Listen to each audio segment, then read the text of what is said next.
Tu vois, tu le devinerais pas comme ça. Mais je suis en train d'affûter mon épée du discernement. Et comment je fais ça concrètement?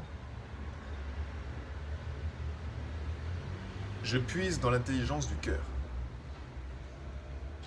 Affûter son épée du discernement, ça se fait malheureusement pas avec la tête. Ça se fait avec une intelligence qui est plus grande que celle du mental. Tu vois, cette intelligence du mental qu'on a besoin, qui est vitale, qui nous permet plutôt de jouer au jeu de la vie, tu vois, de percevoir le monde comme il est. C'est un peu notre interface.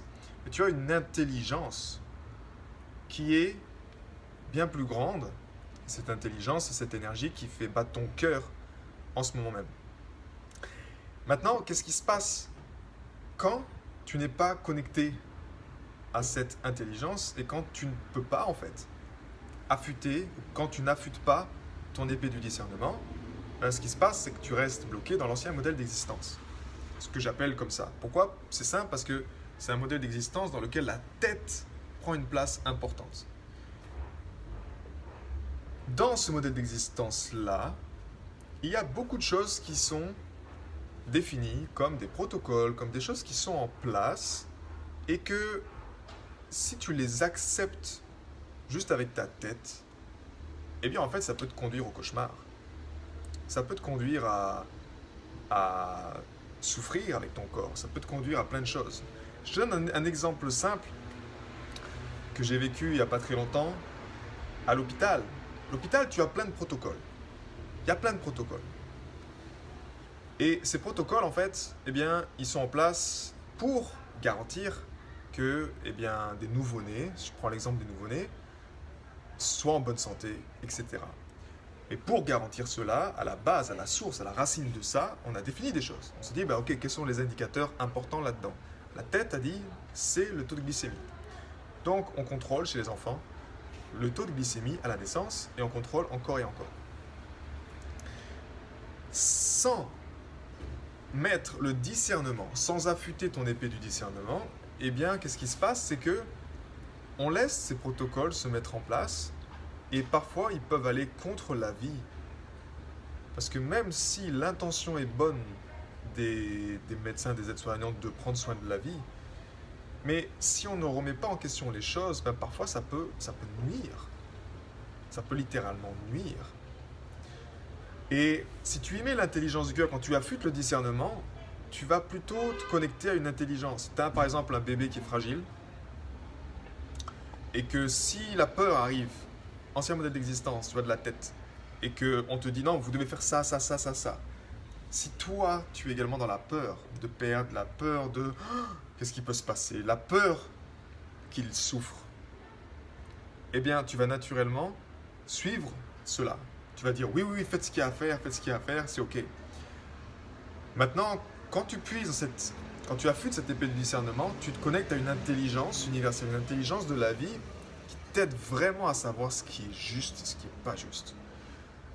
Moi, personnellement, cette intelligence de la vie que j'honore chaque jour, ça fait maintenant plus de 8 ans, par exemple, que je ne suis pas allé voir un médecin. Ok? C'est une responsabilité. Je prends la responsabilité pour ma santé. Mais naturellement, je sais que si je change des choses dans mon alimentation, je change des choses, il y aura des conséquences. Et ça, je dois être prêt à prendre la responsabilité pour ces conséquences-là. Mais si on revient à cette histoire de nouveau-né, quand tu as ce nouveau-né, si tu n'as pas une épée du discernement qui est affûtée, tu vas juste accepter tout ce qu'on fait au nouveau-né. Et qu'est-ce qu'on fait au nouveau-né? Ben, c'est ça, on met de la glycémie, on met du sucre, etc. Parce que l'indicateur de base, on a décidé que c'en était ainsi. Dans mon cœur, quand ça s'est passé, cette situation, j'ai senti que c'était pas juste. Et cette intelligence de la vie, en fait, quand tu l'écoutes, ben, tu te rends compte. Quand tu affûtes cette épée du discernement du cœur, elle œuvre toujours en faveur de la vie. Elle va toujours protéger la vie. C'est-à-dire qu'elle va toujours dire oui en faveur de la vie, mais elle va surtout dire non en faveur de la vie. Elle va protéger la vie. Et s'il y a des protocoles qui sont juste là pour faire du job, juste pour contrôler, mais que à la racine de ces protocoles, il y a de la peur, où il y a je sais pas quoi qui n'est pas en alignement avec les lois de la vie, eh bien le cœur, l'intelligence du cœur, cette épée du discernement va dire stop. Et quand tu es avec l'intelligence du cœur, ce qui se passe, c'est que tu ne vas pas dans la confrontation. Tu ne vas pas dans la, comment dire, de dire non, je suis pas d'accord, c'est pas comme ça que ça se fait. Tu ne vas pas avec la tête. Tu vas avec l'énergie. Et on va dire que la communication, comme tu le sais, qui se passe à 80% la plupart du temps avec le corps, ok, avec ce que tu véhicules, ce que tu émanes, eh bien, les personnes ressentent beaucoup mieux ça. Mais la clé, grâce au cœur, c'est que tu n'es pas en train de juger la personne ou de juger et de la pointer du doigt, tu vois, de lui dire hey, oh, non, tu n'as pas de résistance là-dedans. Par contre, tu es ferme dans ton choix. En l'occurrence, si un papa ressent que, effectivement, pour son nouveau-né, ce protocole-là n'est pas adapté, eh bien, il va être inébranlable là-dedans. Il va rester inébranlable et il va communiquer calmement aux personnes, aux infirmières, peu importe ce que c'est. Par contre, il va être ferme dans son choix. Et il va en tout cas trouver après une solution. S'il y a un terrain d'entente, on va trouver une solution. Et nous, honnêtement, c'est ce qu'on a fait pour la naissance de nos jumeaux, que si on suivait à la lettre le protocole, si tu veux, qui est un protocole que j'espère que s'il y a des personnes en tout cas qui sont dans le corps médical, je vous encourage à remettre en question les protocoles. Remettez-les en question pour le bonheur de nos enfants. Parce que si on sait qu'un enfant à la naissance, eh bien, ça va impacter toute sa vie, littéralement, soyez conscients des choix que vous faites et remettez en question les protocoles que vous appliquez. Pourquoi ? Parce que ce n'est pas juste parce que vous avez un diplôme de médecine que vous connaissez la médecine. La preuve pour moi, c'est qu'il y a beaucoup d'exemples qui montrent le contraire. Et c'est remettre en question les choses. Remettre en question ce qu'on a appris, remettre en question les protocoles, sentir que c'est juste en nous. Mais sans épée du discernement, en fait, tu appliques bêtement un protocole. Et appliquer bêtement un protocole, ça conduit quelque part à un système, on va dire une dégénérescence globale, qui fait qu'on applique toujours les mêmes conneries, qui se répercutent encore et encore et encore et encore, jusqu'à rendre malades les personnes, jusqu'à nuire à la vie, jusqu'à faire des choses qui sont complètement aberrantes en fait. Le problème là-dedans, c'est que pour les personnes qui sont conscientes, ils se feront jamais avoir. Pour les personnes qui ont affûté leur épée du discernement, face à des protocoles qui vont nuire à la vie, tu ne pourras pas te faire avoir là-dedans. Pourquoi est-ce que tu auras cette présence, ce bouclier de discernement, dans lequel tu as même de capter qu'est-ce qui est juste, qu'est-ce qui n'est pas juste, et de communiquer calmement, de dire écoutez, non, là je pense qu'il y a une erreur là-dedans, ou je ne suis pas d'accord avec ça, je ressens que c'est comme ça, ou je prends la responsabilité pour mon enfant envers ça. Moi, je l'ai dit souvent, ce mot-là, c'est un mot également qui est important, parce que naturellement, les hôpitaux, quand c'est en termes de naissance, pourquoi ils prennent autant de protocoles de sécurité pour les enfants, c'est qu'ils ne veulent pas que quelque chose de mal arrive, ok ? Donc, ils ne veulent pas que la responsabilité se retourne contre eux s'il y a quelque chose qui tourne mal. Donc, prenons notre responsabilité. Prendre notre responsabilité, c'est également se former là-dedans, c'est apprendre des choses bêtes, mais juste une pratique honnêtement de l'harmonisation du cœur qui t'aide à te reconnecter à cette intelligence du cœur, qui t'aide à te reconnecter à ces 40 000 neurones qui ne pensent pas mais qui savent ce qui est bon pour toi. J'en suis la preuve vivante, 8 années sans être allé chez un médecin. Et tu peux en faire de même. Moi, je suis consultant en force de vie. Et oui, je crois que la nature nous a tout donné.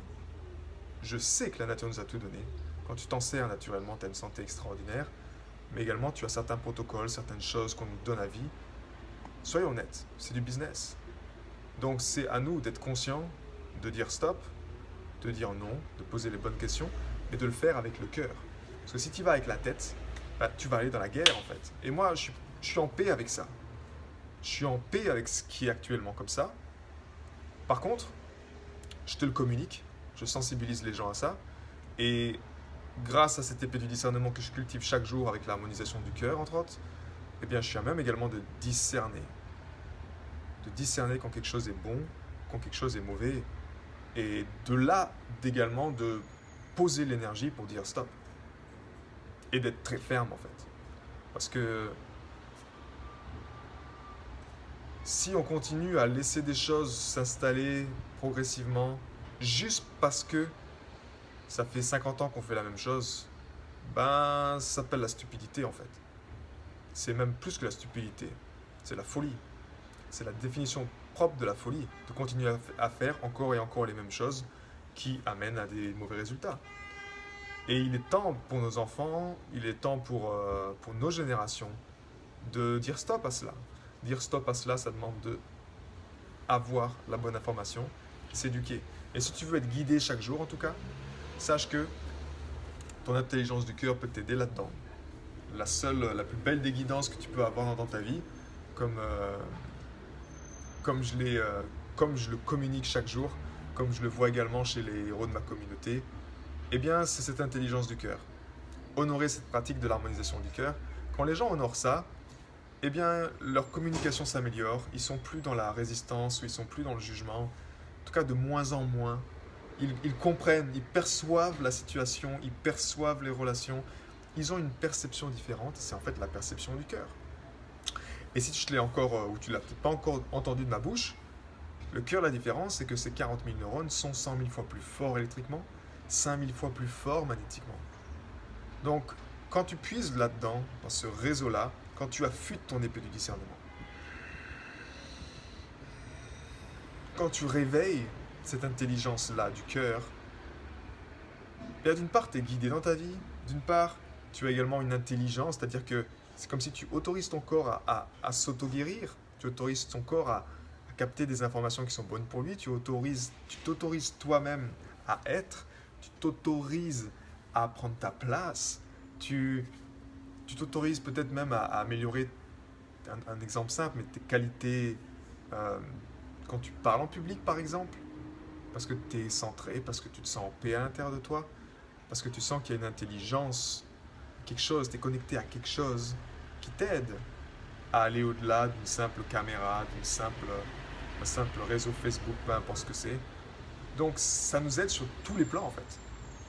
Ça nous aide sur tous les plans à juste rajouter du bon sens dans l'existence et arrêter en fait quelque part également cette course folle, à prendre un pas en arrière, à se calmer, à regarder vraiment ce qui est important, à mettre en valeur ce qui est important. Et de là, ben, naturellement, l'humanité en bénéficie. C'est pour ça que prendre soin de son cœur, en prenant soin de ton cœur, tu prends naturellement soin de l'humanité. C'est aussi simple que ça. Parce que tu n'acceptes plus des choses qui sont aberrantes. En même temps, tu nourris des choses qui vont en faveur de la vie. Et je pense que le cœur, c'est la plus belle des autorités qui nous aide justement à prendre soin de la vie. Le cœur, c'est celui qui est au service de la vie.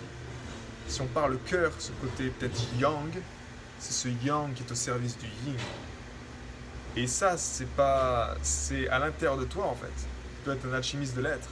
Quand tu affûtes cette épée du discernement, en fait, tu développes ce yang qui t'aide à prendre soin de ton féminin sacré. Yang, masculin sacré, yin, féminin sacré. Quand tu mets les deux ensemble, alors là, tu peux danser au jeu de la vie.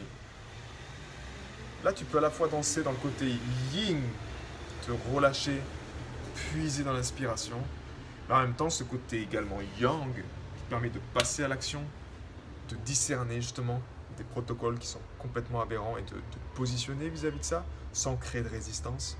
Mais ça, seul le langage du cœur, honnêtement, peut t'aider à le faire dans les meilleures conditions.